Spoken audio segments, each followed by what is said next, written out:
All right, right now, growing GOP fury against President Trump's new anti-weaponization fund after this week's announcement of nearly $1.8 billion in taxpayer dollars to people who claim the legal system was weaponized against them. Acting U.S. Attorney General Todd Blanche is not ruling out payouts to those convicted of crimes during the January 6th attack on Capitol Hill.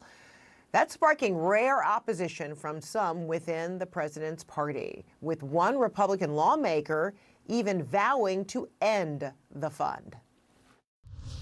It's absurd on its face. I think everybody that's objective and viewing this through objective eyes knows that it's absurd. And it's our job in Congress to not just sit by. It's a bad policy. It's a bad idea. It's bad for our country. And I'm going to step up and I'm going to do the right thing.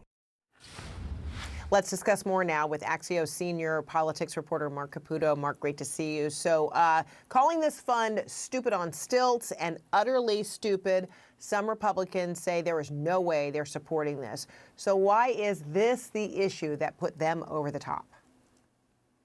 I think it's a cumulative number of things, but just on its face, the comments made about it just really give an indication of how lawmakers view this. In the end, the legislative body, to do the old schoolhouse rock rules and song, the legislative body appropriates, right? It's the one that's supposed to decide how many gets spent.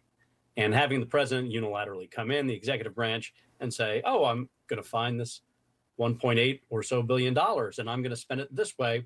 That's not the intended purpose, and it's not something that lawmakers like seeing. Now, whether they're going to really take this the distance, we'll see. But Trump has sort of had it with the Senate anyway. He's had it with the legislative body.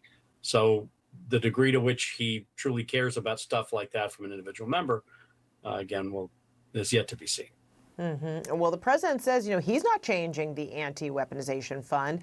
So is this about, for him, paying back people, including January 6 defendants, who were convicted of doing bad things to support him? Or is it also Trump securing support for him for the time ahead? I mean, maybe it's both. Remember, it's not just January 6th.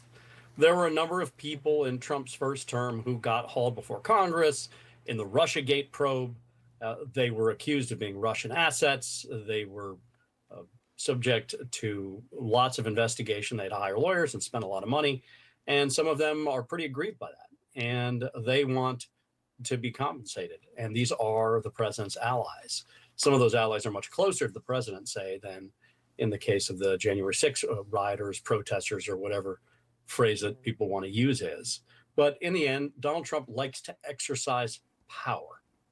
And setting up this fund enables him to do it. Trump also likes to occupy the center of the stage of the news environment, and he's doing that here as well. So far, that checks two pretty big checklists or boxes on his checklist. This GOP revolt, is not just about the anti-weaponization fund. I mean, House Republicans abruptly canceled a vote on a resolution directing Trump to withdraw U.S. forces from Iran or get approval from Congress, to continue the war. What kind of fractures is this really revealing? I think it's revealing that the president was able to hold together this Congress under pretty tight iron grasp for a period of time. But just inevitably, the rules of political gravity start to bear on a president. It's a bad year, at least polling-wise, for Republicans. It looks like they're going to lose the House. And so what we're probably seeing also is a number of members just saying, look, I didn't sign up for all these things. Like, there's some things I just cannot do. And this is one of them. All right. Marc Caputo, thank you so much. Great to see you. Have a great holiday weekend. You too.